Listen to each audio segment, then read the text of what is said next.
Peace and welcome to the culture here on the Black Star Network. I'm your host, Faraji Muhammad. Thank you so much for tuning in and being a part of the conversation. Folks, we got a lot to talk about. First, let's talk about the latest out of the state of Utah, as they are another state that bans DEI efforts at universities and in their government. We'll talk about that. Also, we're going to be checking in with our brother Sinedu Okorafor. I'm also be joined by Pastor Wendell Griffin, as we talk about those 1,000 pastors that stood against, who are calling for a ceasefire from President Biden in the Gaza conflict. Also, we're going to talk a little bit about the latest out of Arkansas around the Voting Rights Act.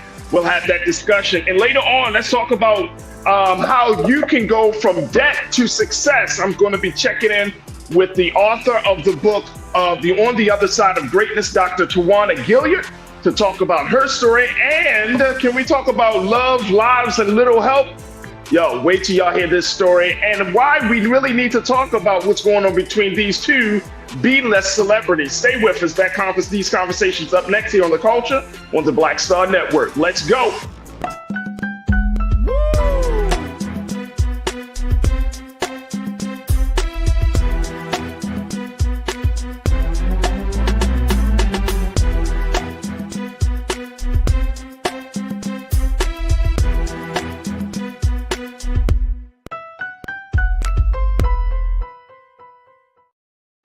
All right, folks, welcome to The Culture here on the Black Star Network. I'm your host, Faraji Muhammad. Happy Thursday, folks. Thank you so much for tuning in and being a part of the conversation. We are streaming live on our home network of blackstarnetwork.com. So make sure you check us out there. Go to blackstarnetwork.com, our website, where you can find all the latest news and information, all of the archives of our shows, also special conversations that Big Brother Roland Martin has been having, and so much more. We're asking you also to follow us on social media at Black Star Network and drop something in the bucket for us as we move forward in this digital space, powering a movement just for you. So any donation you can give means a world of difference, or makes a world of difference for us here at Black Star Network. So your donation makes a difference. It puts you as an investor and a stakeholder, and we cannot thank you enough for your support. Now, we're also streaming on Amazon platforms. Check us out on Amazon News on your Fire TV, as well as Amazon Prime Video. You can find us on the Prime Video app under Live TV, The News. Then find us under Amazon.com under Prime Video, then Live TV, The News. We're also on the Freevee Network. We can find us on now under News. Just check us out at Black Star Network. And we're on Plex TV 24 hours a day, 7 days a week. Just search for Black Star Network or find us on the Live TV, The News, and Opinions. Now, along with that, folks, we are on social media, of course. We're on Big Brother Roland Martin's Facebook page, so you can check us out there. And big shout out to the Culture Crew on the Facebook page, as well as on, that's right, big shout out to the crew on the X platform. And we can also find us on Big Brother Roland Martin's YouTube channel. And so many of you have already started gathering there on the space. So big shout out to the online Culture Crew. I see you, Pastor Damon Blissett, Tiana, Deidre Hall, Cindy D. Thank you, Karen Connor. Let's keep it going. Tiana, Brian Chrisean, thank you so much. The ABX girl, my sister, thank you for checking in. You don't like my music, my guy. Thank you, sir. Gene Smith, thank you so much. Who else we got on here? Anastasia, I see you. Man, oh man, the crew is here and ready to rock and roll. So folks, if you haven't had an experience like this is an interactive experience where, as we talk about the issues, you talk about it within the chat, and then we bring your comments to life. We help to let people know what you're thinking just as much as what we're thinking, and it's truly, truly a beautiful exchange. So join us in the Culture Crew today. All right, let me just bring my big brother, who's always doing something, he's always traveling, but he's a brother who's committed to the work of liberation for our people. He is a diversity, equity, and inclusion specialist. He is a HBCU alumni, and I'm so always happy to talk to my brother. And I can't even forget. Let's bring him on. Brother Sinedu is with us. Brother Sinedu, first and foremost, is Black History Month, so happy Black History Month. That's happy major. Month, brother. Yes. Yeah. And guess what? This is the 2-year anniversary of the culture. How can I forget?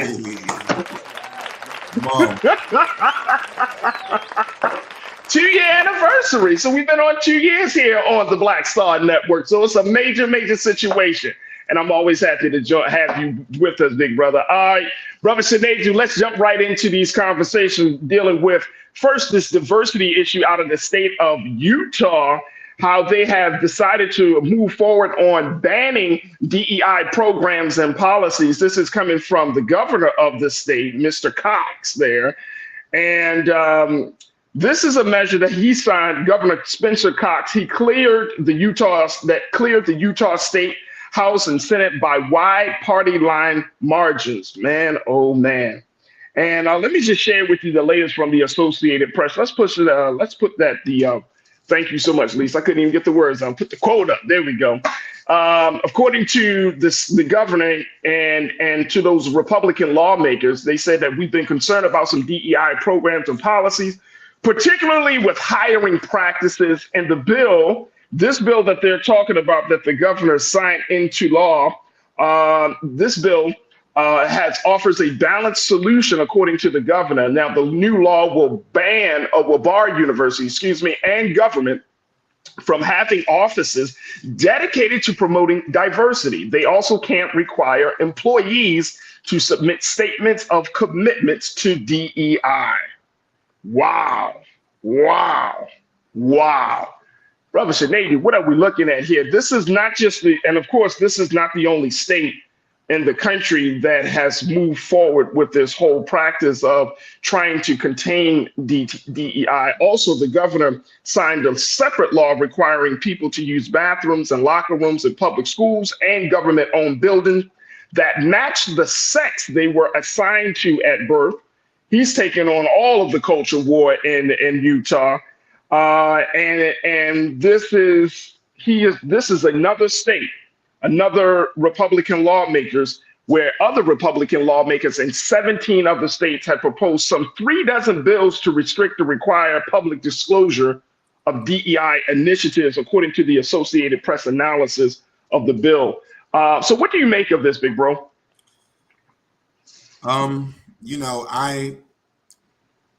This is yet again another weaponization of, I would say, blackness, because when they're saying, if you remember, the DEI, the woke, these are all weaponizations of things, of words, of concepts, to turn them into things that they are not. This is very shameful. And I actually, like I said, I'm going to play this differently. I actually agree. We don't need DEI if this country is true to her policies. If she is true to everybody can come and everybody can have a fighting chance. DEI is like most things that like civil rights folks have fought for. We wouldn't have these fights if these inalienable human rights were respected by white men. But they are refusing to respect these rights. So them taking this away, and I've said this many times on this show, I don't want to get too lost in the hubbub. Check the census. White people are not having babies in mass. I will keep saying it. In mass. By 2050, they will be a minority in this country. That is why their anti-woke, anti-DEI also matches their anti-immigration, until these companies come here and they need qualified people to work these companies, and Americans don't have those qualifications. It is just like another dog whistle that no one should actually take seriously, but it's dangerous, because what it's actually doing is, when you look at it from a national security standpoint, you're saying that you are diminishing the importance of a diverse and an equitable workforce. Our enemies, like China, can now say, well, shoot, we will hire diverse and equitable Americans and we'll give you this and that. And then there you have a brain drain. It's already an issue that when it comes to chips and certain IT modules, that we don't have that personnel here. So this is actually a big disservice to his state in particular and our nation. It is a huge disservice. And to that point, bro, I have been reading so many different articles of governments around this country. And I've said it before, and I'm going to say it again. America is not as progressive as we think if we start to look at other governments. Actually, Brother Sinead, I'm feeling like we're starting to kind of go back on some of the progress that we made. We were there. We were kind of like in the mix of things. But when you see governments, and I'm talking about in countries where we have kind of like downplayed them, you know, in Africa, on the continent of Africa, in Europe, and certain parts of South America. I mean, these governments are moving further along, making greater social gains, are and being more inclusive than America. And it's interesting that we still hold on to this idea that, oh, no, this America is at the top of the charts, when in fact, when you look at these things, I mean, to the point that you made about DEI, bro, it only helps. It only helps. And what happens, Brother Shanita, we got to take our first pause, but I want us to think about this. What happens when the country, and I'm saying the country, I mean the constituents, those of us who live here, who are under this system of government, what happens when our sentiments is moving in a different direction, but our government is still operating like it was 20 years ago, 30 years ago, in some cases 50, 60, 100 years ago? What will happen to the country? There's going to be some conflict. There's going to be some stagnation. There's going to be a lot of disappointment, dissatisfaction, and in some cases, oppression, because the government is not able to keep up with the progress, with the growing and evolving attitudes of the people. And I think this is going to be a real problem, not just for this presidential election or any election, but I'm saying just for the sustainability of this country, bro. It's going to be a very quick problem. You got 30 seconds. I want to give you a chance to respond, bro. I'll say it very quickly. What happens is that private industry, which is good, will be able to have capabilities that the government cannot regulate. I want to remind conflict. The internet was cut off when Russia was bombing them. The people who were able to give them internet was Elon Musk and his private companies, because he was able to send rocket ships up into the air, because he has a company of diverse thinkers, of equitable thinkers, of inclusive thinkers. Our own government could not be able to do the same thing. A private citizen could do something that our government couldn't do. And if you think about it on a bigger scale, that is not good for our national security. So that's what it impedes on. I heard an interview of Elon Musk, and you know what? He said the exact same thing. He said the exact same thing. He said, I should not be the guy to have a plan for national security and dealing with these global things. You should not be coming to me, but I am that guy. But he kind of pushed himself away, saying, I don't want to be that guy, but I'm the go-to guy for the United States government. I think you're on to something, big brother. I think you're on to something. Look, we got to take our first pause. When we come forward, let's switch gears a little bit. Let's talk about what's happening with these 1,000 pastors who have decided to use their pulpit and their voices to call President Biden out on a ceasefire dealing with the conflict in Gaza. Also, we'll certainly talk a little bit about what's happening in the state of Arkansas around the Voting Rights Act. We're going to be checking in with Pastor and former Judge Wendell Griffin to get the latest around that. So stay with us. That conversation is up next here on The Culture on the Black Star Network.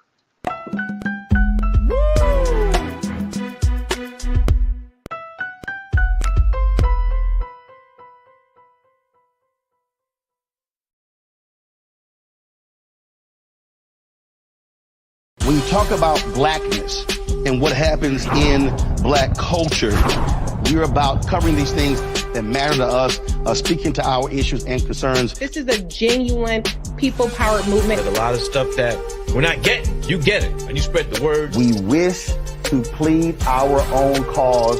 Too long have others spoken for us. We cannot tell our own story if we can't pay for it. This is about covering us. Invest in black-owned media. Your dollars matter. We don't have to keep asking them to cover our stuff. So please support us in what we do, folks. We want to hit 2,000 people, $50 this month, raise $100,000. We're behind 100,000, so we want to hit that. Your money makes this possible.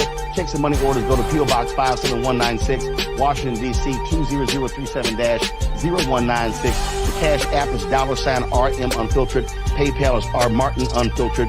Venmo is RM Unfiltered. Zelle is Roland@RolandSMartin.com.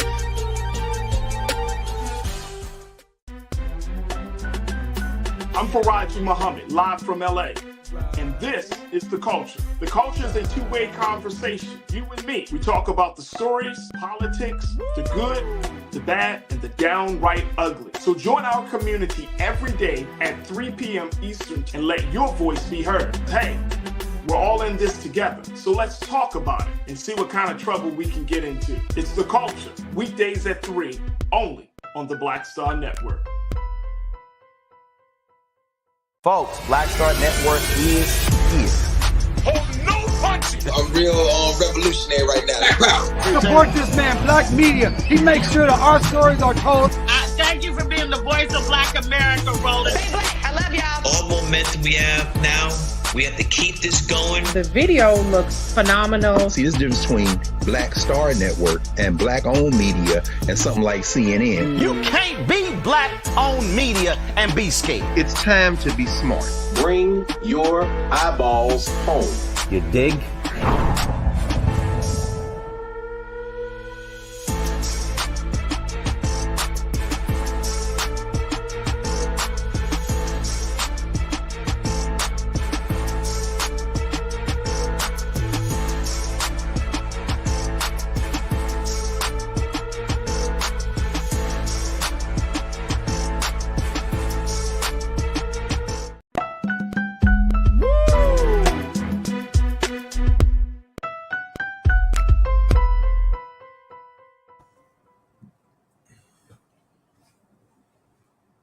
All right, folks, welcome back to The Culture here on the Black Star Network. I'm your host, Raji Muhammad. Thank you so much for tuning in and being a part of the conversation. Joined by my brother, one of our great contributors here on the The Culture here on the Black Star Network, brother Shinedu Wakorfor, who is a diversity, equity, inclusion specialist. He's an activist.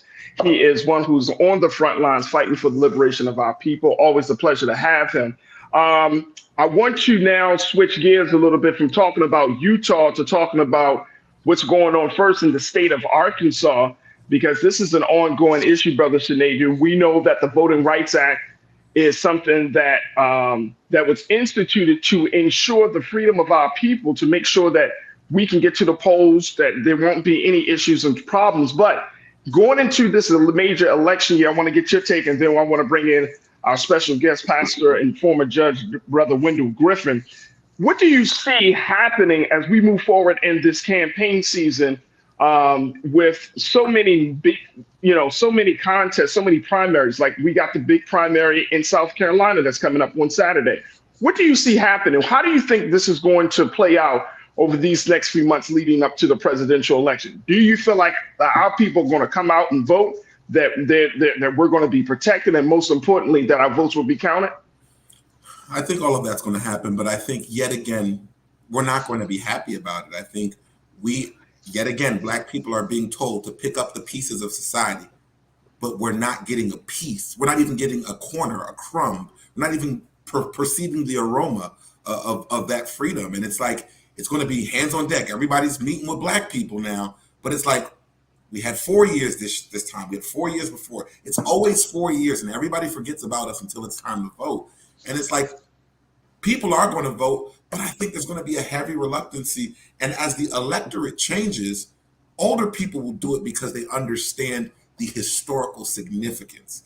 But it is the millennials, it is the Gen Zs, the younger ones, that they don't feel good about voting for something that is not impacting their everyday life. Absolutely. And we've had this conversation earlier this week that there is a struggle between, Representative James Clyburn and some of the HBCU leaders down in South Carolina. And that is a real cause for concern. We had a conversation yesterday, Brother Shinedu, about old school politics versus this new generation, the next generation. Do you think that that can be resolved before this presidential election? Do you think that Black youth, Black student leaders will, from HBCUs and PWIs, will be able to come to some understanding about the stakes, and more importantly, come to an agreement on which way to move forward? Yes, we know President Biden is not the candidate of choice for some folks, but at the end of the day, we also know that there's a bigger picture and there's a lot more at stake. Do you think that these internal issues will get resolved, bro? I do not, because it's too quick. I think people are going to make big lofty statements, but they're not going to deliver. Because if you cared about this, let me take you back 4 years ago. There would have been. Let me take you back 5 years ago. There would have been more respect on Alexandria Ocasio-Cortez's name when she spoke about the Green New Deal, things that this generation cares about. The people that will run helter-skelter and agree with whatever is going to be proposed are just people. It'll be just here for now and not forever. It's the people who are getting fish and not being taught fisherman skills. And it's unfortunate, because if you truly believed, if folks really truly believed in this new generation, then they would allow the new generation not only to govern, but they would allow their ideas to stand on center stage. And that's just not happening. It's just not happening. Let me bring in my brother, who has been a strong voice talking about these issues. He has served in many different capacities in the state of Arkansas. He served as the 6th Judicial Circuit Court Judge in the state of Arkansas. He has been a prominent voice calling for a number of reforms within the judicial system. He's also a pastor of New Millennium Church in Little Rock, Arkansas, and he's also an author. My big brother Wendell Griffin is joining us. I want to bring him into the conversation as well in a few moments. But as we look at this, Brother Shinedu, as we look on this, and we're going to get him ready and prepare for the conversation, that is, I think, is one of the big concerns, that there isn't enough time. And you and I, we've been in a lot of different political spaces together and separately. One of the big things that I think that we always kind of miss the mark on, and this is something that I've learned from the great book, The Art of War. Timing is everything. Timing is essential. And what we see happening, and a lot of times, especially on the Republican side, is that they have weaponized time for their advantage to get certain things across. When they know that there are deadlines within the states that have to happen, when they know that there are big moments, big judicial and legislative moments that have to happen, they use time in a different way. How do we change our view of how time is used? How do we make sure, and I'm saying as constituents, we see this happening on the policy and lawmaker side, but I don't think that's emphasized among us, those who are going to the polls and the everyday citizen of this country. How do we make that happen, bro? I think what we have to do is follow what has always worked in history for many groups. We have to tie it to something intangible. Worth to our vote. You're not getting our vote if you're not willing to do this or that for us. It can't be vote for me and I'll do this. No, it has to be you're either going to do this or we will not vote for you, or we would abstain from voting. Because when you do something like that, it is pegged to something greater, and it gives now, it's the onus now on the person that wants wants the electorate. It puts the onus on them to actually have to deliver. And don't get me wrong, President Biden and Vice President Harris, they have been trying, but I say try harder. You know why I say that? Because look at the Senate. There has been questions and dissension about what's going on in Gaza between Hamas and Israel, but that has not stopped the United States from sending funds, no matter how anybody speaks up. So if you can, for whatever reason, whatever power that group has, that their power pushes their purpose and gets them their results, we need that same type of system. We need to tell them, you're not going to get our vote. And it's not about Biden, it's about whoever is running. We're looking for our best interest. We're not going to sleep with these people at night. It's who is going to serve our best interest? Who can we hold to our vote? That is I think that's going to be the big piece of this. That's the big piece. Tez, thank you so much for checking in. You said this generation is going to have to make moves and push through the ideas. Absolutely, Tez. Absolutely. Make moves, push through the ideas. That's how this thing works. Absolutely. Thank you for checking in. Boogie Barnes, thank you for checking in. I appreciate you, Boogie, for checking in yesterday as well. You said they will not be resolved talking about these issues. They are not with the BS talking about this next generation. The next generation is not with the BS and do not have any investment or obligation to any party. They are not jaded. That's true. They kind of, you're talking about the first time voter, or maybe the second time, third time voter who's 21, 25 years old, or even 18 years old. these are young people who are becoming much more politically aware, right? I mean, we can't get mad at them for at least asking questions and being critically thinking about these big issues, because y'all remember, where were we at 18 and 19 years old, right? So I don't get mad at young people for thinking and even causing people to feel uncomfortable, because that's a sign of life to me, Brother Sinead. So I don't get mad at that. But I hear what you're saying, Bookie. You're talking about they're not with the BS, do not have an investment or obligation to any party. You're absolutely correct. My sister Corinna posted this, and Corinna sounded like she's checking out. Corinna, don't check out on this conversation. Stop playing. You said, can we give the elected officials that actually care some people power? That's all I'll say today. Hey, crew, be well. Can we give them some people power? Look, this is what Republicans do. Y'all remember the conversation I had about electability versus shared values? That's what we saw in Iowa. That's what we saw in New Hampshire. It is people power that is propping up Trump, and it's people power that's behind Trump, because they're not looking about his electability, how he is seen on the ticket, how does the rest of the country. They are going with an individual who they believe shares the same values as they do. So if we're talking about that people power, then I'm just kind of thinking about what you're saying, Corinna. We're talking about that same people power, then we should have that type of conversation, and more importantly, put our support behind candidates that really do speak to it. Now, if they are not elected, it's one thing, okay. But at the end of the day, if you show up for a candidate, this is not even dealing with president. Let's think about on a statewide level.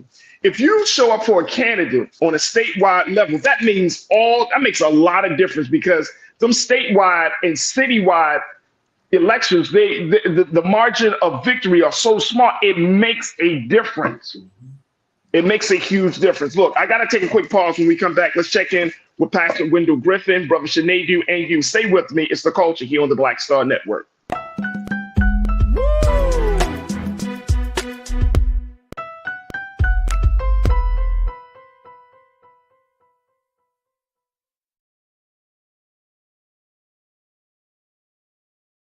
Pull up a chair, take your seat.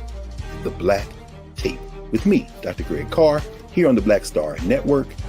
Every week, we'll take a deeper dive into the world we're living in. Join the conversation only on the Black Star Network.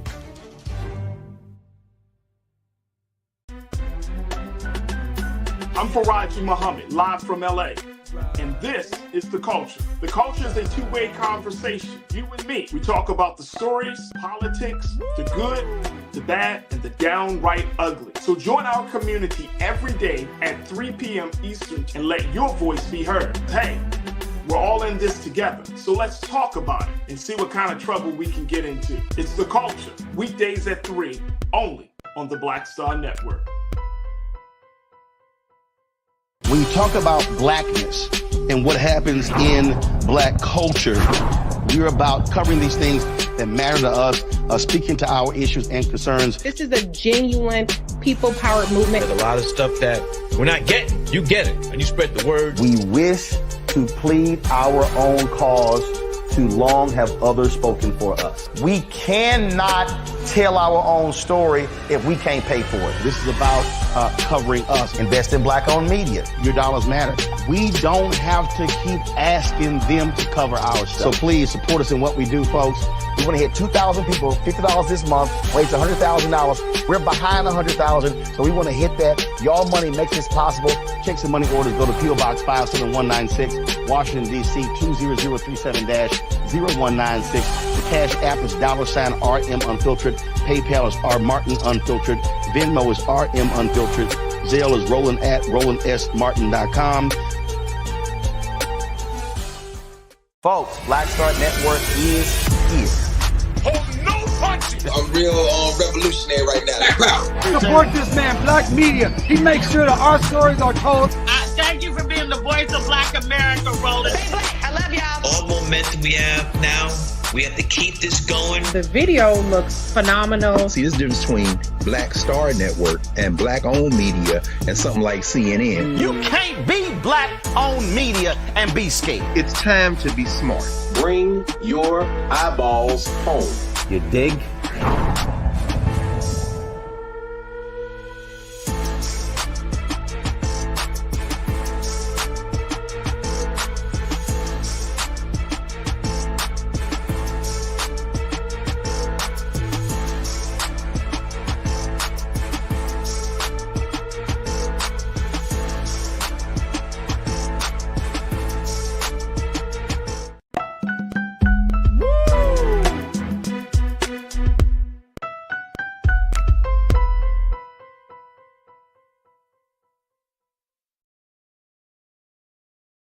Folks, welcome back to The Culture here on the Black Star Network. I'm your host, Raji Muhammad, and I'm joined by my contributor and one of our great culture crew members, Brother Sinedu Wakofor, a DEI specialist and activist. Now I want to bring in, along with Brother Sinedu, a brother that we've heard on this show before. He's always got something to say, a lot of fire, a lot of passion, and he speaks his truth without any type of filter.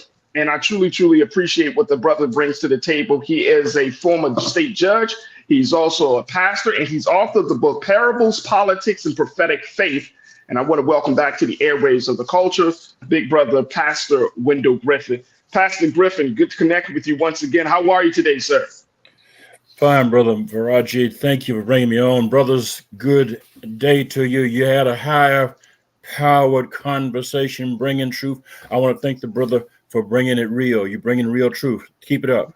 Thank you. Thank you. Good to hear from you, brother. You've been in this work for a long time, Pastor. So, you know, that's a mighty, mighty high compliment coming from you. But this is right in your backyard in the state of Arkansas. I'm talking first about this Voting Rights Act. Why is it important for us to look at what's happening here with this situation with the Eighth Circuit Court? This is the court has declined to hear the case for the Voting Rights Act. What does that mean, Pastor Griffin? Where does that put the conversation and the fight to make sure that our people are protected when going to the polls this coming year? What does that mean for us? Little quick history for those who are not in with what happened. The Eighth Circuit covers 7 states. From North Dakota, South Dakota, Minnesota, Iowa, Nebraska, Missouri, and Arkansas. And those 7 states are governed by the Eighth Circuit. In Arkansas, the Arkansas legislature, after the 2020 census, redistricted, as every state legislature has to do. But what they did was they split black votes and they packed black votes. It's called cracking and packing to reduce empower a black voting strength. 2 civil rights organizations, the Arkansas NAACP and the Arkansas Public Policy Panel, filed a lawsuit under Section 2 of the Voting Rights Act challenging that decision. A federal judge appointed by Trump named Leo Radofsky decided on his own for the first time ever in the country that Section 2 of the Voting Rights Act cannot be enforced except by the Attorney General of the United States. Neither party had brought that up, but he brought it up on his own. And based on that, dismissed the lawsuit. The NAACP and Arkansas Public Policy Panel appealed to the Eighth Circuit. A 3-judge panel, Eighth Circuit, voted 2-1 to affirm that dismissal. The chief judge of the Eighth Circuit, Judge Levinsky Smith, a black man, dissented. The case then went before the full panel, the whole 11 members of the Eighth Circuit. The petition for a petition en banc, really what means for the whole court. And the whole court denied the request to hear it en banc. They didn't decide that the judge was right. They said, we're not going to upset it. We're not going to turn it over, which had the effect of leaving the judge's decision in force. And to make it worse, they denied it en banc on reasons different from what the judge in Arkansas had ruled and different from what the 3-judge panel ruled. Even though there's a long set of laws that says when you do that, something like that, the party who gets the benefit of that has to file a cross appeal. This is deep in the woods, but basically what that means is now if you want to challenge in Arkansas or in those other states that are covered by the Eighth Circuit, the decision, there has to be a petition filed for certiorari in the U.S. Supreme Court. Hello, you got to have 4 votes of the 9 justices Supreme Court. There's a 6-3 supermajority of the Republican, of the right wing. You're not going to get 4 votes, okay? So basically, this is a very below to voting rights legislation, voting rights prosecutions under Section 2. Now, I need to remind you, Section 2 has been recognized by the Supreme Court as privately enforceable for a generation. So this is, this is not a new decision. This is a backward decision that is taking us back before Section 2 was even put into the law. It's almost as if the circuit says there is no Section 2 if you are a civil rights organization. Only Section matters if you're the Attorney General of the United States. Wow. Brother Shanavi, what's your take on that, bro? It's the same old game. And I think what you're saying constitutes that bigger point on why all politics are local and why your local elections are just as pivotal as the elections at the national level, because these judges, correct me if I'm wrong, they were appointed, were they not? Yeah. I think tale as old as time. We've heard one times, and I hate to say this, but I think in the Black community, we have to work on our strategy. I think we are very good in identifying what we don't agree on. And we need to really come together with what we do agree on. And what we do agree on is that no matter how you cut it, whether you light skin, dark skin, Christian, Muslim, straight, or gay, for as long as you are Black, they are playing with us the exact same way. And we need to find some middle ground there to see how we can work in concert. True. And then you know what? I want to take another quick pause. When I come back, Pastor, I wanted you to kind of speak to that, because how do we respond to that as Black folks in this country in 2024? I mean, you're talking about policies. If they're moving in a way that it's as if the Voting Rights Act never existed, then that means that we have to move differently as a people. And I want to get your take on that, as well as I want to raise up some comments from our culture crew. Folks, stay with us. You're tuned into The Culture here on the Black Star Network.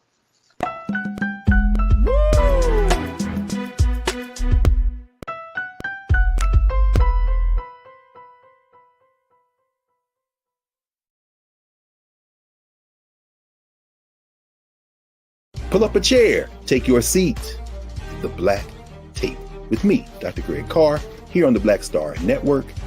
Every week, we'll take a deeper dive into the world we're living in. Join the conversation only on the Black Star Network.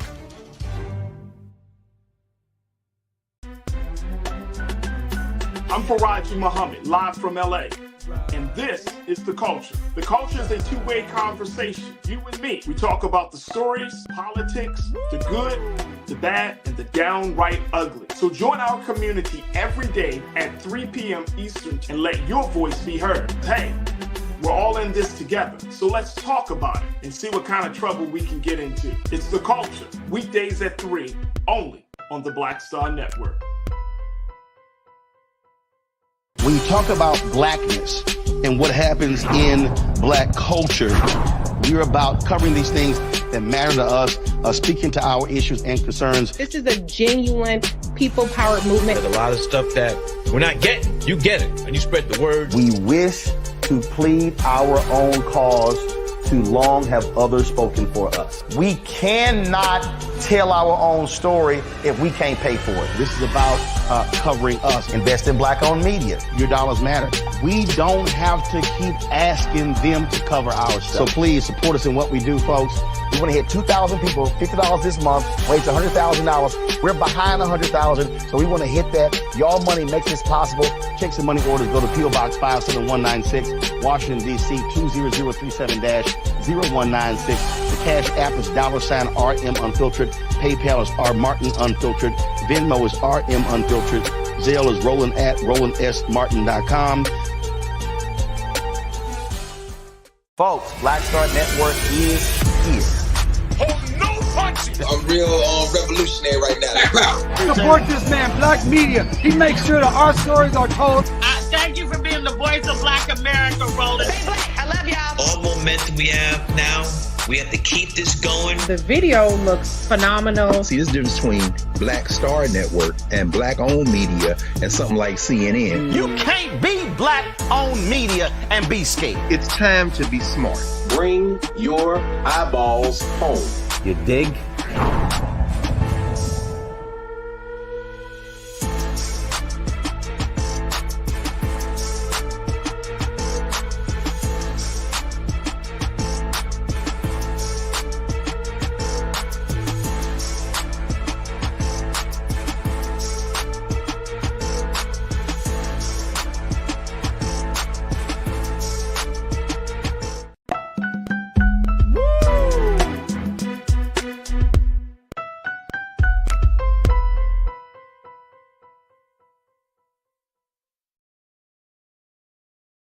Folks, welcome back to The Culture here on the Black Star Network. I'm your host, Faraji Muhammad. I am joined by two dynamic brothers. First, culture crew member and contributor, Brother Shanidi Wakorfo, is the Diversity, Equity, and Inclusion Specialist. Also joined by my big brother, former state judge and Pastor Wendell Griffin. He is joining us as well as we talk about the latest coming out of the state of Arkansas, the home state of my brother, Pastor Griffin, as the Eighth Circuit Court declines to hear the case around the Voting Rights Act from the state of Arkansas. And essentially, this puts the fate of the protections of Black voters in the state of Arkansas and other states that fall under the 8th District for the court system at risk, a very, very big risk. Now, according to the Arkansas Attorney General, Tim Griffin, he praised the decision of denying the NAACP and the ACL's petition, saying that this is a decision for a win for our citizens and send a message that the rule of law governs in Arkansas. He also pointed out, though, Pastor Griffin, he said it is important to remember that even the Biden administration declined to side with the claims of the ACLU and NAACP in this lawsuit. Can you just kind of briefly tell us what does he mean by that? Because that could be taken out of context. Read my lips. Attorney Tim Griffin, no kin to me, told a lie. Let me say it again. Attorney Tim Griffin, he knows my name. He knows where I live. I will say it to his face. He lied. The judge gave the Attorney General 10 days to decide whether to join the lawsuit. You do not decide in 10 days to join a voting rights lawsuit in 10 days. I don't care who are the litigants. The Attorney General of the United States has never taken a 10-day period and decided to join a lawsuit. Why? Because there's too much work to be done to understand what the lawsuit is about.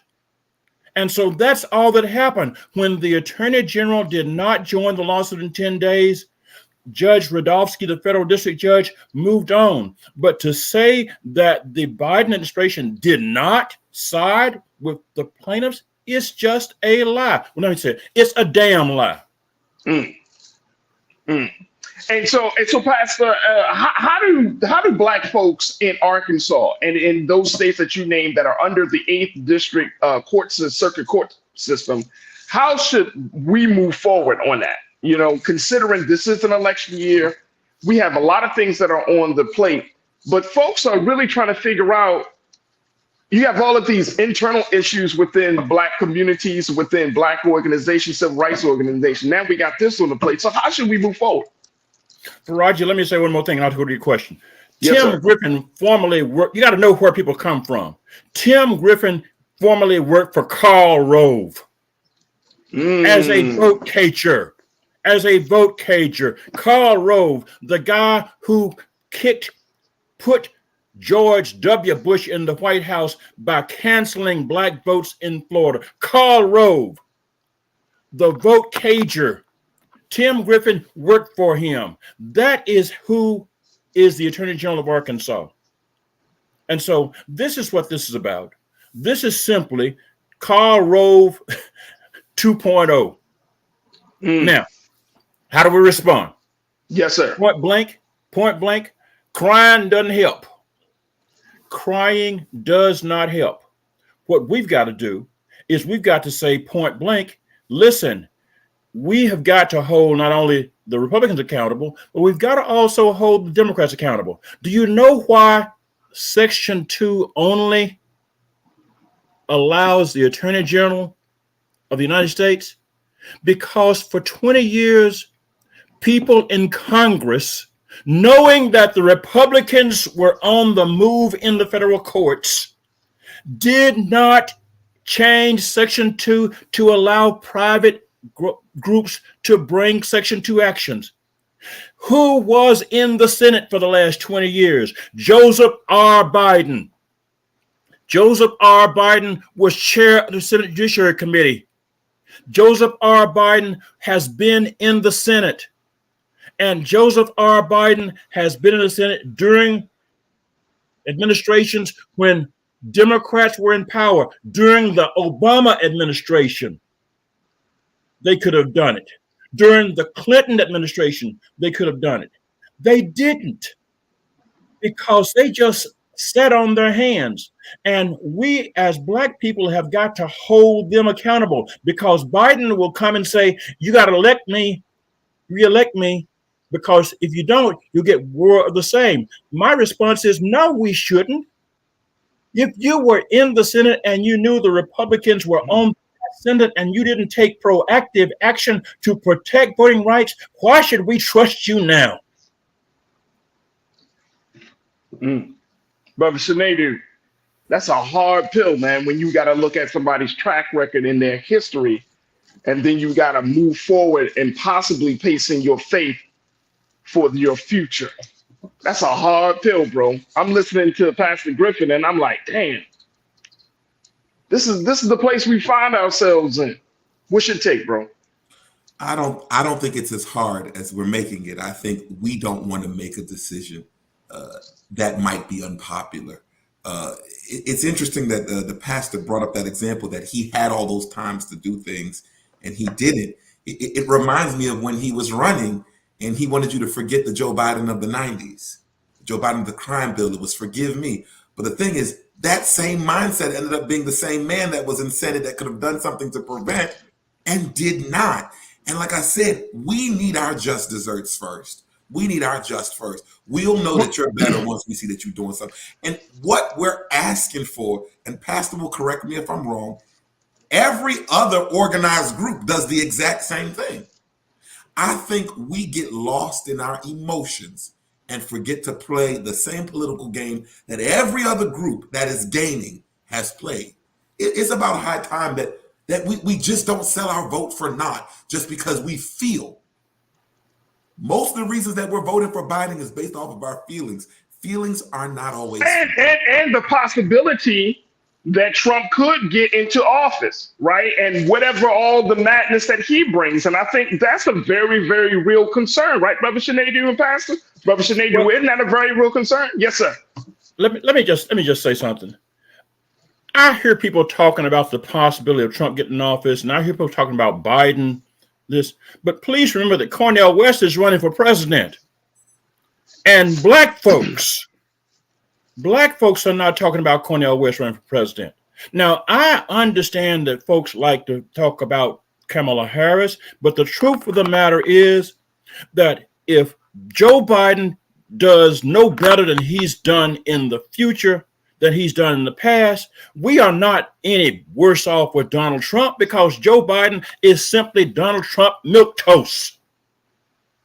Joe Biden in the crime bill is Donald Trump before Donald Trump got in the White House. Joe Biden in Gaza is Donald Trump against the New York Five. We are talking about two sides of the same hateful coin and trying to figure out which devil do we want. That's not a choice. That's not a choice. And I agree with the brother. We need to say, hey, no, you can't say vote for me because we like you. No. When I get on an airplane, I don't need to like the pilot. I want to know, can that sucker fly the plane? And if you can't fly the plane, or he has had wrecks on the plane, I'm getting myself off the plane.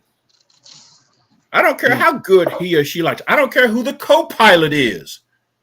If the pilot has a faulty track record, if the pilot has a bad record, if the airline has a record of dropping planes out of the sky, I don't get on the plane. I don't care how good the commercial is. And we black folks have got to start saying that. We've got to start saying, hey, you cannot get our votes with a soundbite. You cannot get our votes with a doggone glamour show. And you can't get our votes with a song and dance. It is not whether or not you can play our music or you know how to sing our songs. It's whether our lives will be better because you are in the White House. And this is what we want. We want this. We want this in your program. And you don't get our votes if we don't see it. As far as I'm concerned now, Joe Biden can't get my vote if there's no ceasefire in Gaza. Joe Biden cannot get my vote because if he does not call for a ceasefire in Gaza, he won't call for a ceasefire in Arkansas or in Alabama or in New York when the KKK does that stuff under the guise of police power. Because all that some policing is KKK with a uniform. I gotta stop you right there. Pastor Wendell Griffin, who is the pastor of New Millennium Church in Arkansas. Pastor, I truly appreciate you for joining us on the conversation. Brother Sinedu, thank you so much. We got a lot to think over here. We have a lot to think about. And I thank you, brothers, for bringing up some of these ideas and sharing your sentiments around these issues. And of course, we'll keep our eyes on what's happening in the state of Arkansas around the Voting Rights Act. Folks, we got to take a quick pause. When we come forward, we're going to shift gears talking about from debt to success with Dr. Swana Gilead. Stay with us. It's The Culture here on the Black Star Network.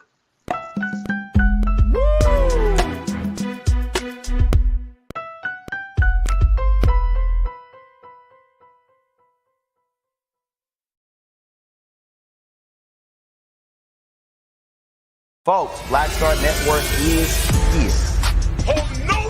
I'm real revolutionary right now. Support this man, Black Media. He makes sure that our stories are told.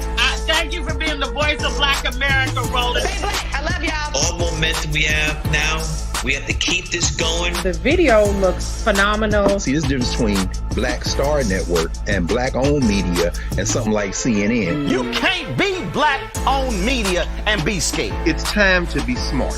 Bring your eyeballs home. You dig?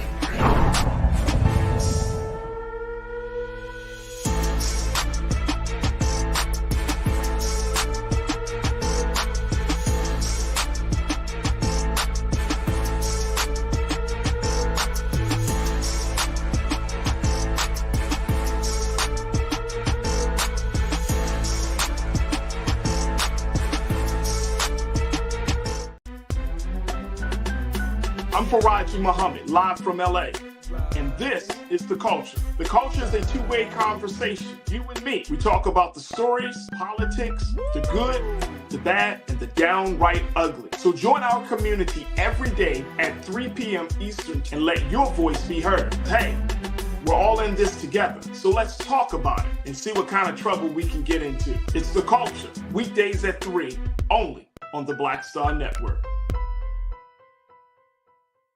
When you talk about blackness and what happens in black culture, we're about covering these things that matter to us, speaking to our issues and concerns. This is a genuine people-powered movement. There's a lot of stuff that we're not getting. You get it, and you spread the word. We wish to plead our own cause. Too long have others spoken for us. We cannot tell our own story if we can't pay for it. This is about covering us. Invest in black-owned media. Your dollars matter. We don't have to keep asking them to cover our stuff. So please support us in what we do, folks. We want to hit 2,000 people, $50 this month, raise $100,000. We're behind 100,000, so we want to hit that. Y'all money makes this possible.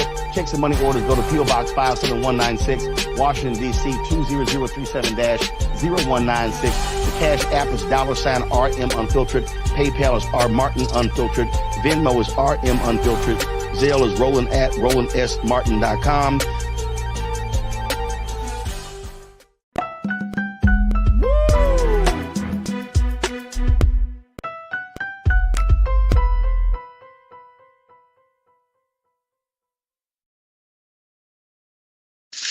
All right, folks, welcome back to The Culture here on the Black Star Network. I'm your host, Faraji Muhammad. Thank you so much for tuning in and being a part of the conversation. Man, oh man, woo, a highly spirited first half of the show.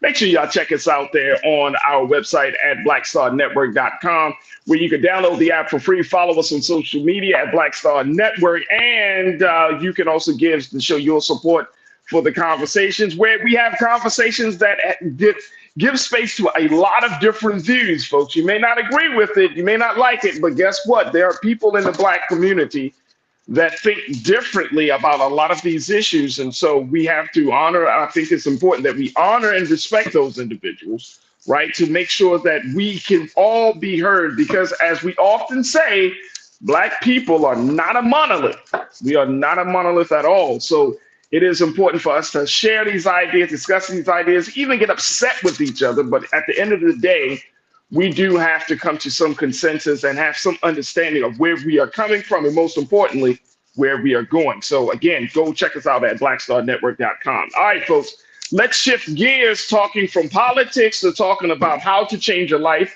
And I am joined here by our new contributor, Sister Trinette Collier, who is the inspirationalist, to give us the latest about some of the things that we can do to change our lives. But we're also joined by a very special guest. She is the author of the book On the Other Side of Greatness.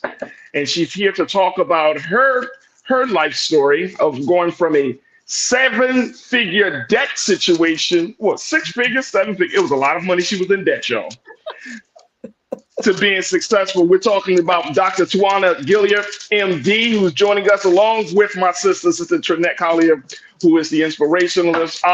Trinette, Doc, thank you so much for joining us. How are you, sisters, today?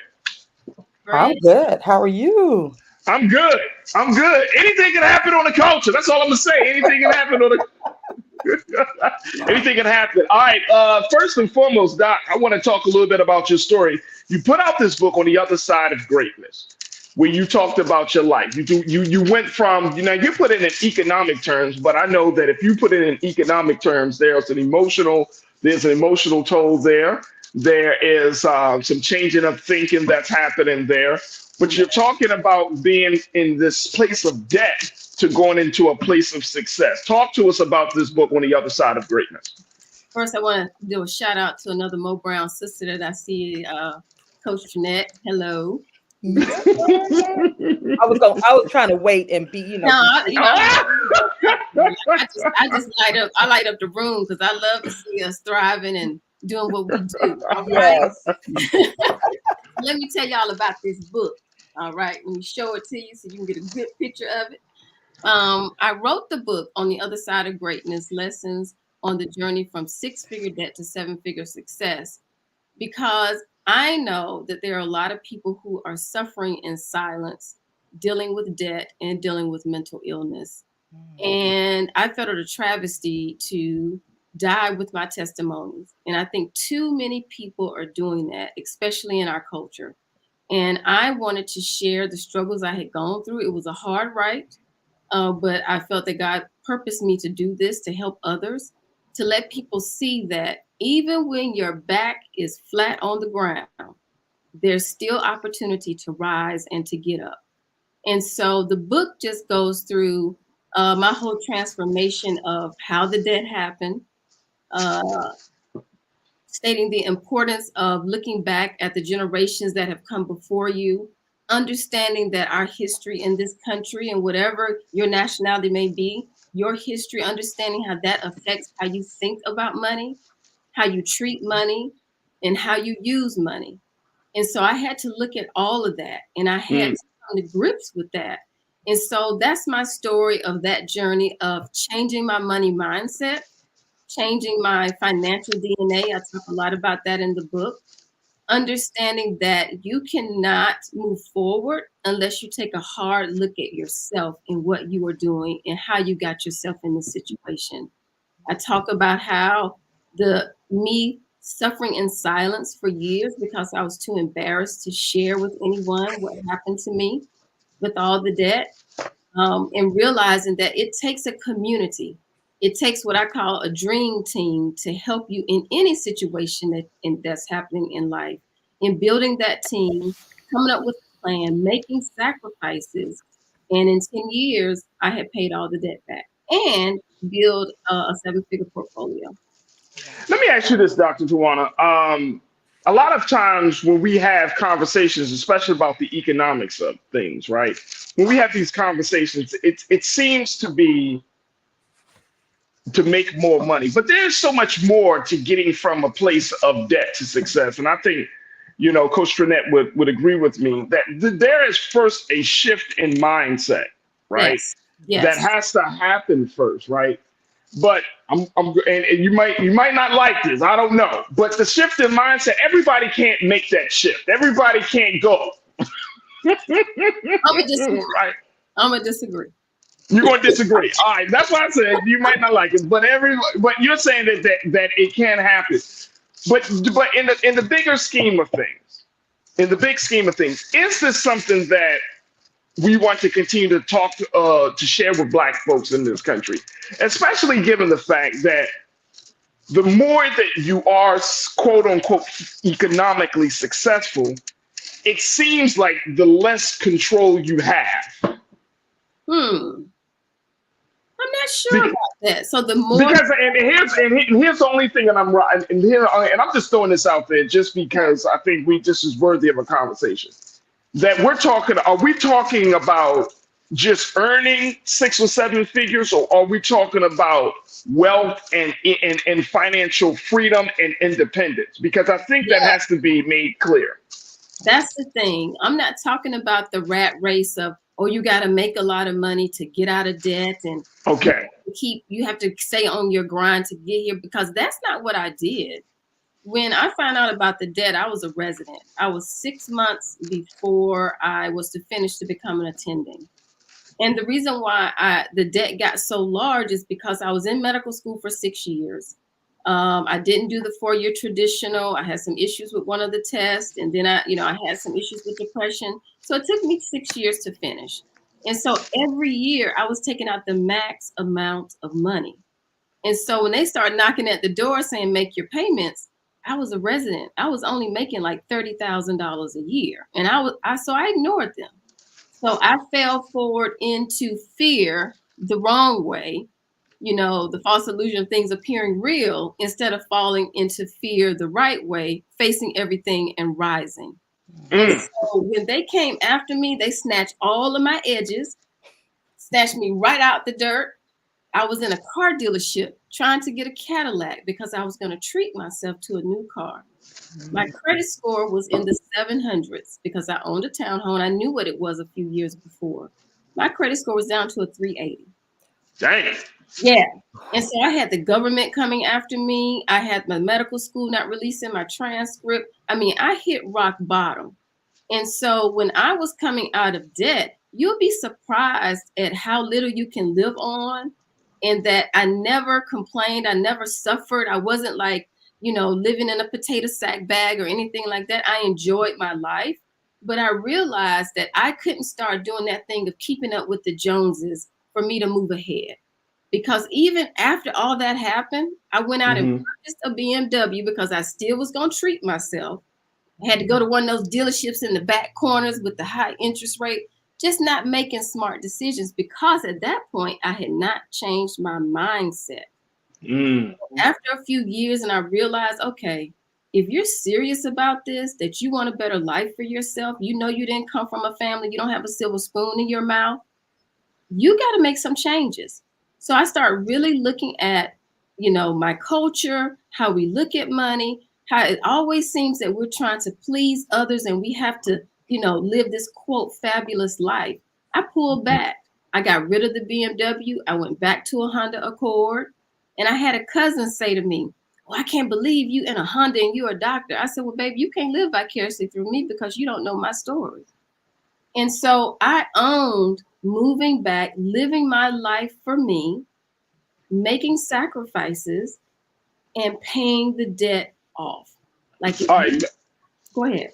No, Doc, and I'm glad that you broke that down, because I want to bring Coach Trinette into this and get her take on it before we take our next pause. Coach, what do you make of that in terms of, the type of mental change that Dr. Tawana had to make, and more importantly, not allowing the chatter of other people and their expectations to serve as the metric of success.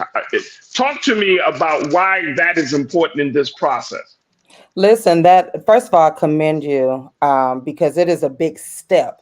And a lot of times we are concerned about what others think or going to think. And we're in the background crying, miserable, depressed, going through all of this. I went through it myself, and it is a mindset. And I wanted to ask her, what was that start of that process like? Because I already know it wasn't easy to say, hey, I have to make a change. I have to literally be determined to make this change, because it does start in the mind. When you get tired of being tired at that rock bottom, it takes for you to get to that rock bottom level to say something is not right about what is happening. You know, who am I trying to impress? First of all, who's going to contribute to my household? That's something I had to learn over time as well. But when was that point? What was that point like, that process where you just said, okay, enough is enough. I have to do something. That's a great question. And I think people need to understand that that shift is not always like someone flipped a light switch on and it's automatic. There will be phases to this where you will see a little clearer. And like, it's just like my mom said, if you keep chopping at a tree, it's bound to fall. So the first point is when I was in my room, in my townhouse, at my darkest moment, with a loaded 380 gun in my lap and contemplating committing suicide. Oh my God. And the thing that saved me was God showing me a vision of my mom standing over my coffin. And I could not do that to her. So that was the first step. I had to live for her. And so that was the first step. And then I started trying to fix things myself. And after about 2 or 3 years, I realized, like, look, you are digging in mud. I was trying to read and educate myself. And I realized, like, there's just some things that I don't know. Like, this isn't my major. I'm not a finance major. I can do what I think I know what to do, but I need help. Then that happened where I realized I had to reach out for help. That was very hard because it's hard to trust people on your journey because you feel like time you tell someone, they're going to hold it against you. And yes, that happened on my journey. I went to a hospital to ask for help with my student loans, and they went and told a practice that I was supposed to start working with about the amount that I owed. They rescinded the job offer because they said I owed too much money and there's no way I could pay that back, and they didn't want me in their practice. Wow. But I had to move beyond that. So what I ended up doing is I went to the bank where I was banking, and I spoke with the branch manager. It was very hard. I was shaking, trembling. I took all of my stuff in there. I told her my story, told her what I had tried to do. And I said, I need help. Can you help me? And that was one of the best decisions. So that was another chop at the tree. And it was the best thing I could have done because she helped me find someone who could help me with credit repair. And that's Miss Yvette Nelson. She's still out of Albany, Georgia, still working and helping people. And she gave me my financial advisor, Brett Bazemore, who's still with me and did the forward to my book. They helped me get an accountant that could help on the journey. He's now retired. But that was the best thing I could have done because I surrounded myself with the people who were more knowledgeable in certain areas than I was. That was the next step. And then I had to be committed to what I wanted for myself. Wow. This is a self journey. It has nothing to do with my family or anyone else. I wasn't trying to impress anyone. Trust me, I had to listen to a lot of chatter when I wasn't taking the trips and going here. And, why aren't you doing that? Because I'm on a mission. Yeah. Wow. I love it. I love it. And the fact is, I'm telling you, let's give her a round of applause to Dr. Tawana. That could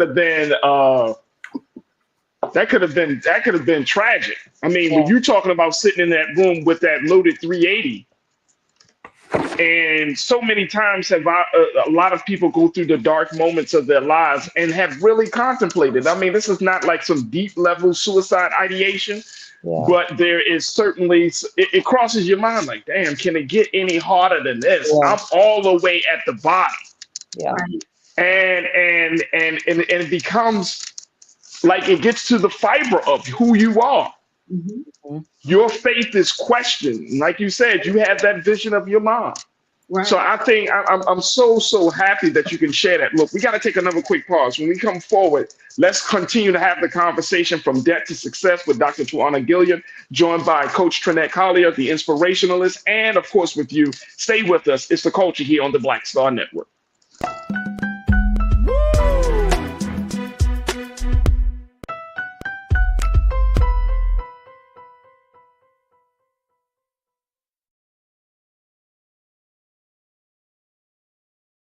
Pull up a chair, take your seat. The Black Tape with me, Dr. Greg Carr, here on the Black Star Network. Every week, we'll take a deeper dive into the world we're living in. Join the conversation only on the Black Star Network.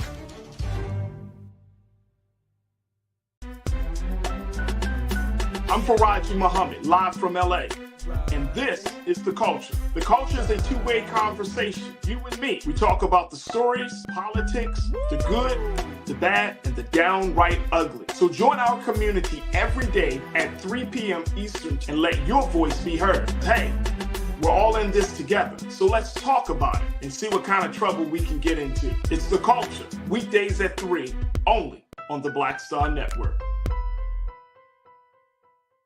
When you talk about blackness and what happens in black culture, we're about covering these things that matter to us, speaking to our issues and concerns. This is a genuine people-powered movement. There's a lot of stuff that we're not getting. You get it, and you spread the word. We wish to plead our own cause. Too long have others spoken for us. We cannot tell our own story if we can't pay for it. This is about covering us. Invest in black-owned media. Your dollars matter. We don't have to keep asking them to cover our stuff. So please support us in what we do, folks. We want to hit 2,000 people, $50 this month, raise $100,000. We're behind 100,000, so we want to hit that. Y'all money makes this possible. Checks and money orders go to P.O. Box 57196, Washington, D.C. 20037-0196. The Cash App is $RM Unfiltered. PayPal is R Martin Unfiltered. Venmo is RM Unfiltered.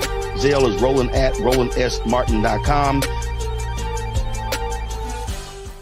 Folks, Black Star Network is here. I'm real revolutionary right now. Support this man, Black Media. He makes sure that our stories are told. Thank you for being the voice of Black America, Roland. Hey, Black, I love y'all. All momentum we have now, we have to keep this going. The video looks phenomenal. See, there's a difference between Black Star Network and black-owned media and something like CNN. You can't be black-owned media and be scared. It's time to be smart. Bring your eyeballs home. You dig?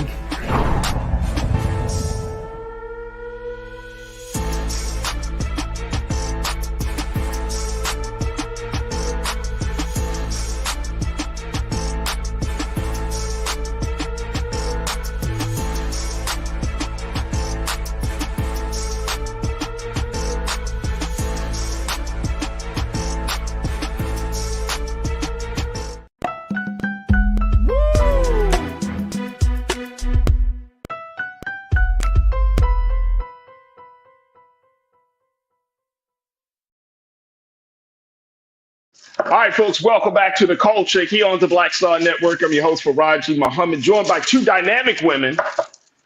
First and foremost, we're joined by our new contributor, Coach Trinette Collier, the inspirationalist, as she talks to us about, and just a part of this conversation as we talk about from debt to success. And we're welcoming our very special guest, Dr. Tawana Gilliard, MD, who has written a book talking about her economic journey, folks. And it is a journey for real, for real.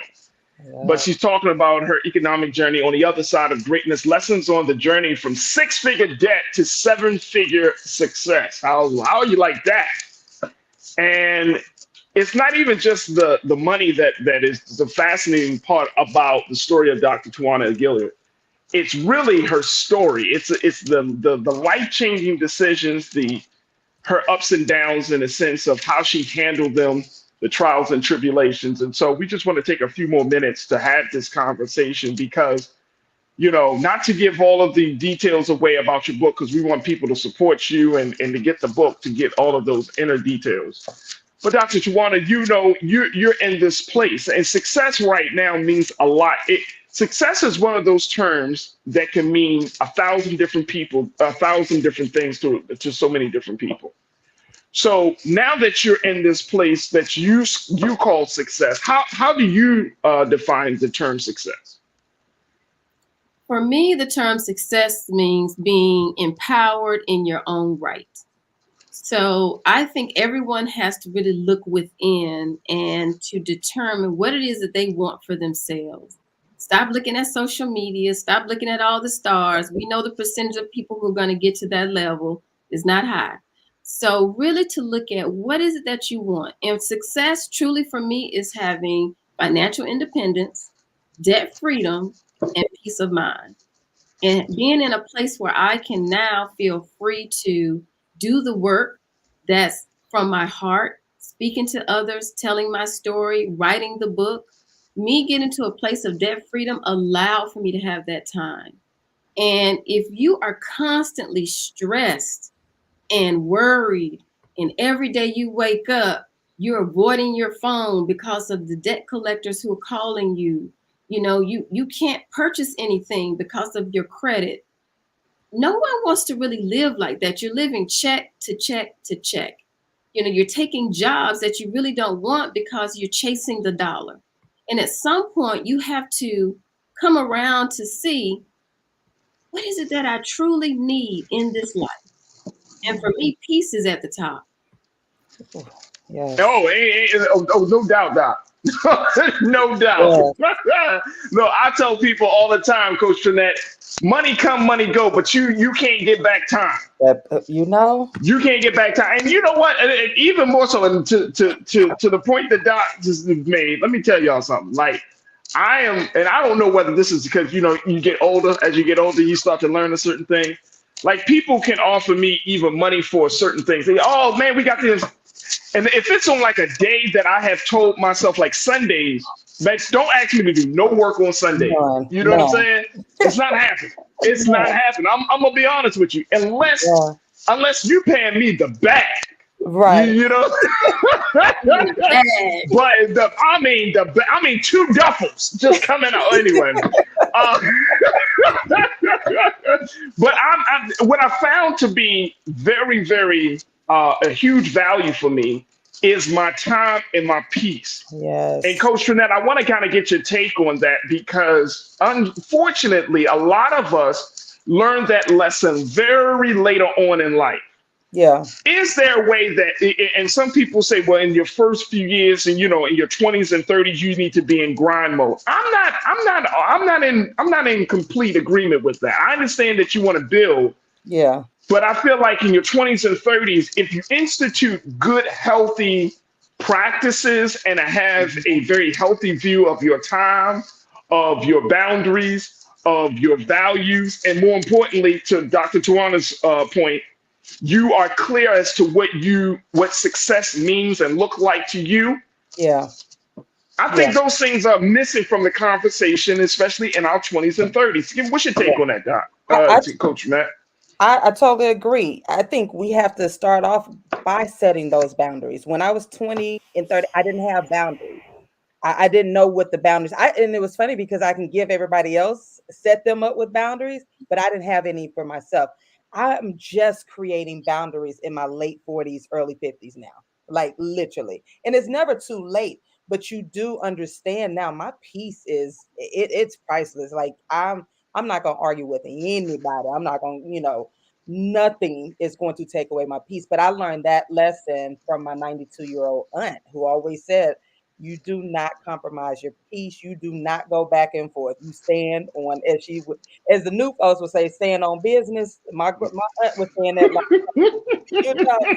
you stand firm in what you believe in and so forth, and you set those boundaries. I wanted to ask Doc, what was the support? Like your testimony is powerful. Yes. But I wanted to ask you, what was your support like on this journey? Because it is a shameful process, and it is lonely you know, because people are judgmental, or they would say, well, girl, I don't know how, or girl, it wouldn't be me, this type of deal. But what was your support system like during this process? That is a great question. And I do talk about that in the book. You know, I talk about, for me, I talk about the dream team. Now, the owner of my team is God. Yes. That's for me. I'm faith-based. That's just from my core. Now, I'm the coach. So, like, I pull people on the team or on it, I bench them, whatever I need to do. So I think it's important to find that one person that you can confide in. I had a really dear friend. We went to medical school together. We trained together. We had similar struggles together. But I could call her and confide in her and tell her everything because I knew she truly understood that struggle. Yeah. And so I didn't tell a lot of people because I think if you get too many people in the mix get a little murky. Be careful, That's true. How much you tell your business. And the people that I had on my team, as far as my financial advisor, the credit repair person, I had therapists. I have therapists at different times. I have someone that I do maintenance now with, like monthly. And so, and your team members change at different times. Yeah. So I think it's important to have people who understand your mission. And if you get someone on your team who can't really understand your mission, that they're just talking at you. Yeah. Financial advisor who's talking at you, but doesn't really understand what you're trying to do. Some of the things that I did on my journey may not have made financial sense, but for me, a lot of things had an emotional tax to it. Yeah. So me paying off, us paying off the house, and people could have said, well, the interest rate was only 2.9. Why would you do that when you're earning this much on your investments? But there was a mental tax attached to debt. And he understood that. He laid it out to show me the differences, but he supported me when I went on that journey to do what I wanted to do as far as paying off that debt. Yeah. And so you have to have people who can educate you, but also understand when there are a lot of emotions, when you come from different cultures, how we look at things. That's really important. And be strong enough to remove people from your team. I had an advisor who wasn't in my corner. I had given him some money to invest, and come to find out he just put it in a cash account. I was like, what? So I earned nothing over the year. That was before I built the dream team. It is okay. We have this thing about, I don't want to insult anybody. Yeah, I don't have to insult you, but I can say, you know what, this relationship isn't working out. Thank you for what you've done up to this point, but I'm going to move on to someone else, and that's okay. And Dr. Tawana, what you're talking about is relational intelligence. Yeah. Right. That's something that I'm learning now. There's a fantastic book. I hope I can get this brother on, man. Dr. Darius Daniels, who wrote the book about a Christian pastor. Fantastic book. He talks about relational intelligence and how to discern where you put people in your life, right? If they're a friend or associate, assignment, or an advisor. And when you're on a journey, that's important to have the ability to discern, because we all think that everybody can go. No. And they can't. And that includes the family members. That includes your high school friends who feel like they're entitled to you because of time. So they have supreme access to you. And I think that speaks volumes about that. And so it's a beautiful thing to hear that you learn how to discern early on in the process. So now that you're at a much more successful space, that you know how to move and navigate through all of these different relationships and these different people. Now, one of the big things is, let's talk about this other relationship. You got this gentleman blowing up my chat right now. My husband. He's one of my biggest supporters. Mr. G49er00. He's screaming out in the chat, that's my wife. That's my wife. I love it. I love it. Yeah, I couldn't do it without his support. I love it. Hey, Mr. G, thank you for joining the chat and bringing that energy, man, because that's what we do here on The Culture, man. We support families, bro, and I truly thank you so much for that. We got about 60 seconds left, Dr. Tawana. I want to give, you laid out such a major, and as Coach Finette said, a powerful testimony. How can people learn more about the work? And let's not even forget, you're actual medical doctor.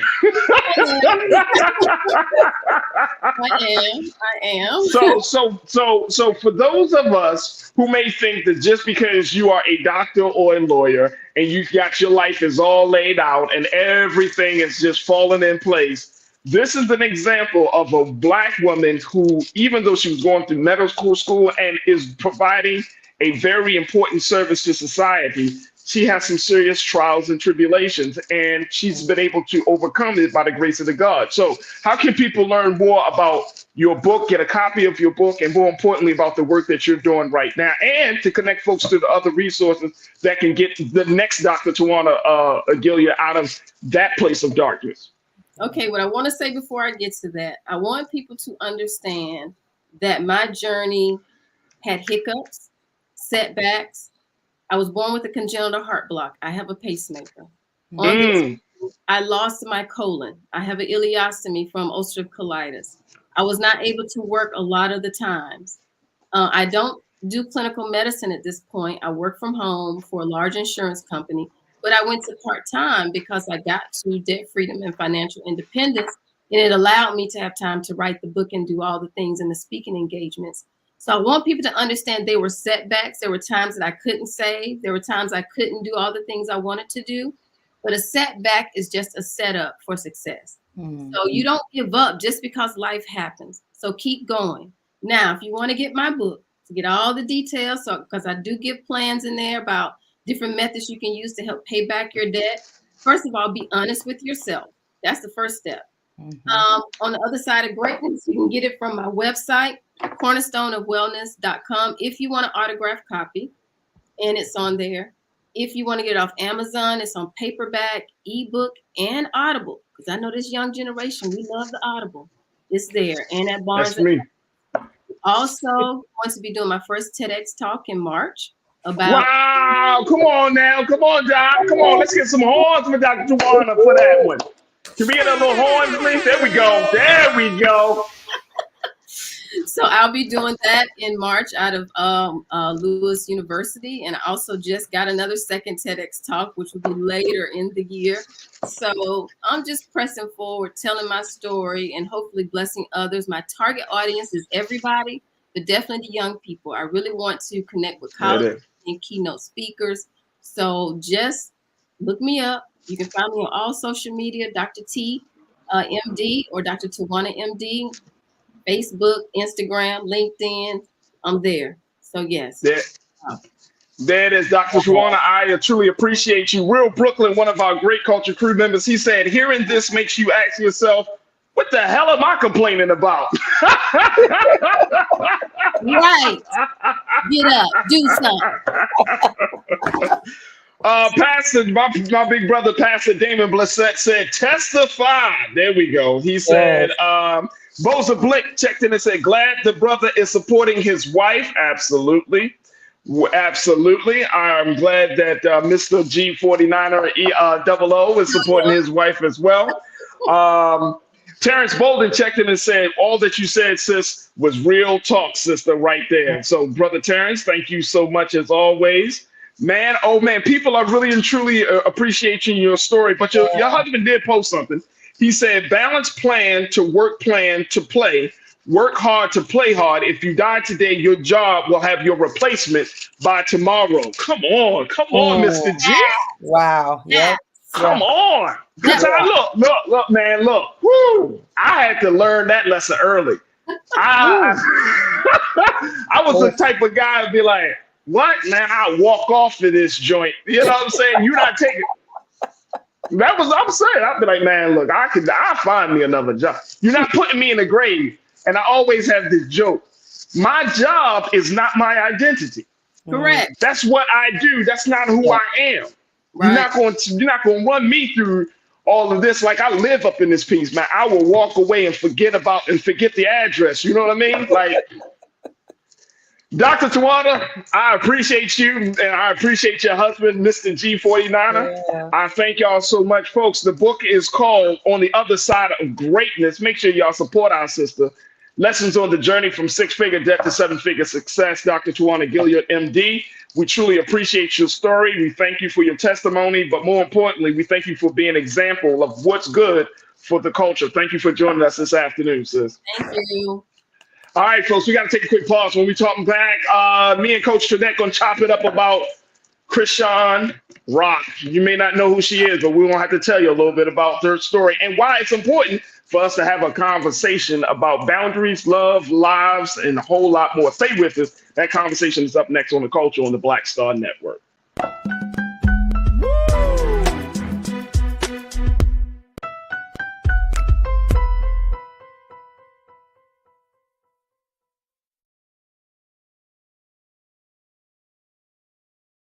Black Star Network is here. Oh, no punch! I'm real revolutionary right now. Thank you for being the voice of Black America. All momentum we have now, we have to keep this going. The video looks phenomenal. See, this difference between Black Star Network and black-owned media and something like CNN. You can't be black-owned media and be scared. It's time to be smart. Bring your eyeballs home. You dig? When you talk about blackness and what happens in black culture, we're about covering these things that matter to us, speaking to our issues and concerns. This is a genuine people-powered movement. There's a lot of stuff that we're not getting. You get it, and you spread the word. We wish to plead our own cause. Too long have others spoken for us. We cannot tell our own story if we can't pay for it. This is about covering us. Invest in black-owned media. Your dollars matter. We don't have to keep asking them to cover our stuff. So please support us in what we do, folks. We want to hit 2,000 people, $50 this month, raise $100,000. We're behind 100,000, so we want to hit that. Y'all money makes this possible. Checks and money orders go to P.O. Box 57196, Washington, D.C. 20037-0196. The Cash App is $RM Unfiltered. PayPal is R Martin Unfiltered.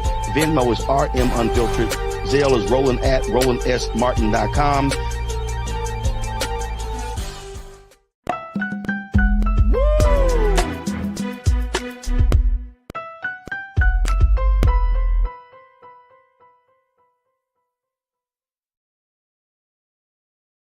All right, folks, welcome back to The Culture here on the Black Star Network. Let me bring my sister in, Coach Trinette Collier Green, into the conversation.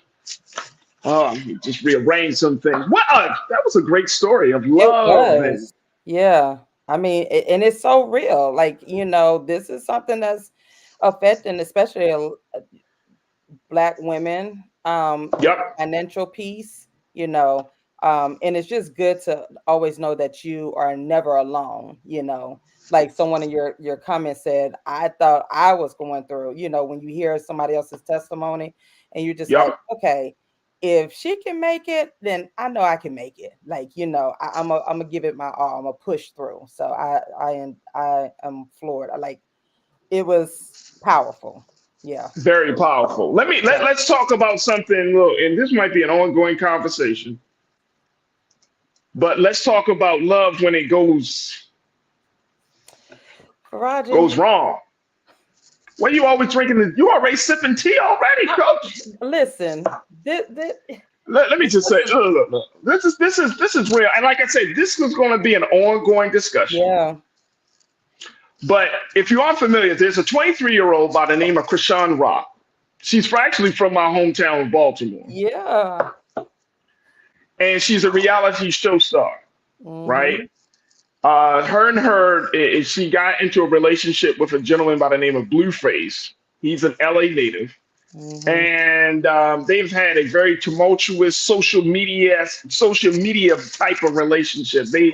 They are known for their antics and their wild up and down trials and tribulations on social media. They have a huge following on social media, both of them respectively, individually and collectively, huge following. So a lot of young black children, young black girls, young black men are looking at these two. Now, for us, we may be thinking to ourselves, like, who are some of these people? But I bet you, if you were to ask any of your nieces, your nephews, your sons and your daughters, do you know Chrisean Rock and Blueface? They will probably be able to tell you. Yeah. So they've had a tumultuous relationship. A lot of toxic things have happened in their relationship. I'm just giving y'all a nutshell.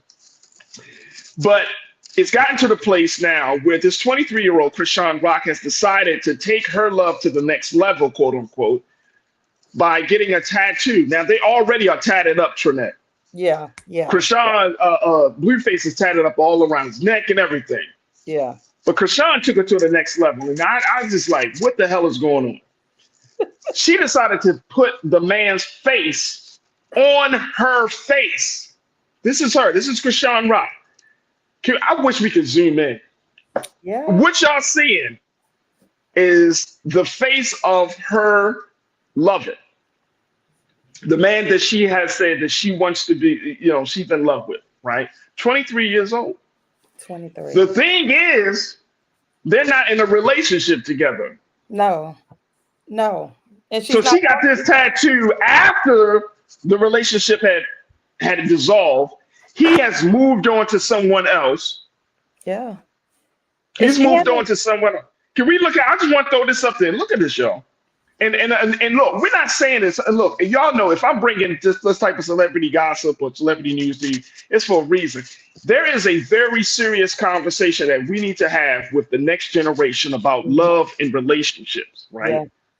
Very serious conversation, because anytime, let's throw that back up on it, please, Lise. Anytime, no, I'm talking about the picture. Thank you. Anytime you go this far to express your love, this is a whole human face on your face, y'all. Yeah. Now, let's take this thing a step further. Blueface, the guy that she's in love with, whose face is on her face, he's moved on. He got another girlfriend at this time, Bonnie Lachey. Mm-hmm. Bonnie Lachey, his new girlfriend, and she is a star of a reality show. She was on a reality show and all of that. She decided to get a tattoo of the same dude on her butt.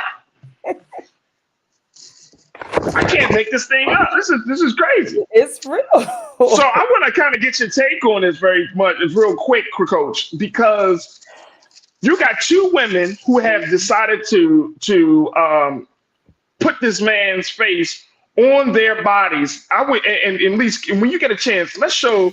I don't hate to show this man as a mugshot, but let's just pull up a picture of Blueface when you get it. His real name is Jonathan Jamal Porter. Mm-hmm. And when you get a chance, please, let's put his face up there. Nothing crazy, because But Bonnie Lachey, she put Blueface's face on her butt, right? And when she did that, she posted this message on Instagram where she said, Chrisean, now let's show this quote, please. Chrisean stole my idea. She thought she was upping me. Blue loves me. He upset with me. RN means right now, but I'm not going nowhere. And this proves that. What are we looking at here, Coach? We're looking at we're looking. This is a mess. This is a hot mess. But more importantly, when you're seeing young people, 23 in their early 20s, and I know some of us say, well, we do some dumb things in your early 20s. We'll do some crazy things.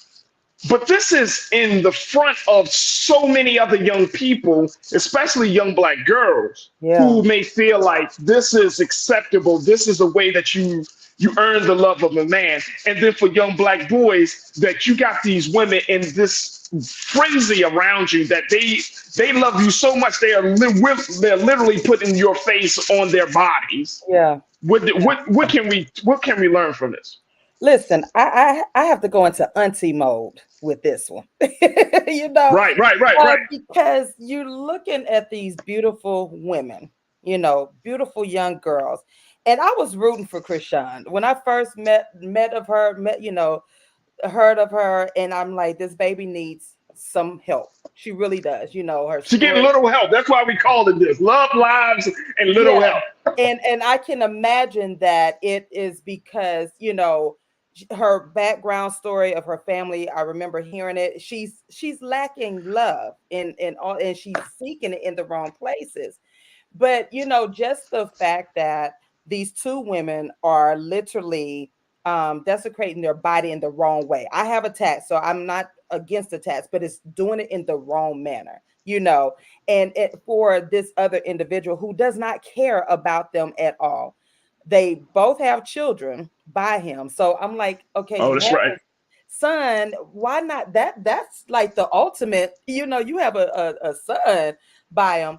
And so it's like, what, you know, before it was the tooth. She had his picture of him on her tooth that was replaced, you know, and now it saddens me because you're literally doing foolish things for this one individual who does not care about you. And granted, I don't have no tat, but I know back in the day in the 20s, we've done some crazy stuff, right? But it comes at a point where you have a group of people around you to pull you in. And this is my part. This is the moment I'm worried for her. Like, who are her true supporters? Where is her village to pull her in? You're 23, baby. You're a mother now. Like, we have to do some things to change our behaviors, you know, and it really lacks self-love. That's all bottom line. It's a lack of self-love. It's a lack of discipline. It's a lack of knowing who you are. You know, this is both of them are beautiful women. And it's like, y'all are going cuckoo over this man. When you get a face tat, like, you know, I know we have technology, you can get it off at any time, but I don't know. Can you? I mean, I'm gonna be honest with you. I didn't know that. Can you? I mean, this is a deep tat. This is not like a small. You can get this removed because wouldn't that damage the face? I'm not sure the process, but you can get it removed. But I'm pretty sure it's going to be painful. But it's just the fact that you took time. First of all, you took time from your motherhood, from your child. You know, you're focused on this man who's now he's in jail or something, but you're focused on this man. And now the other woman is focused on he's upset with me right now, but this is going to like it's a game between the two. And guess what he's doing? He's sitting back laughing. I guarantee he's laughing. And that'd be sad. It's sad. That would be sad. It is sad. I guarantee you he's sitting back laughing at both of these women. And he has another relationship with another woman because he has a third woman in the mix. She also has a child. So this guy. So, and again, like I said, this is just the beginning of a conversation, Coach. So we might need to have some more discussion around this. Yeah. But it's just the fact that it's not just even about these little sisters, because they're 23. For whatever reason, they're in a vulnerable space. They're looking for male companionship, which, okay.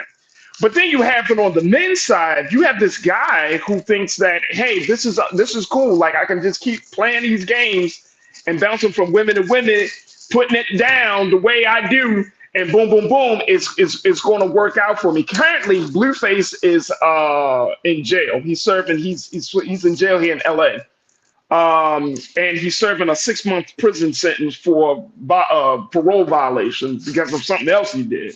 Yeah. His mother went on TMZ to express that Chrisean Rock, the young sister, the first sister that with the face tag, that she needs to move on. That this is crazy and all of this. I think the whole thing is a mess. And the sad part is when you do not have that self-love, when you have social media love, it will drive you to a place where you lose yourself.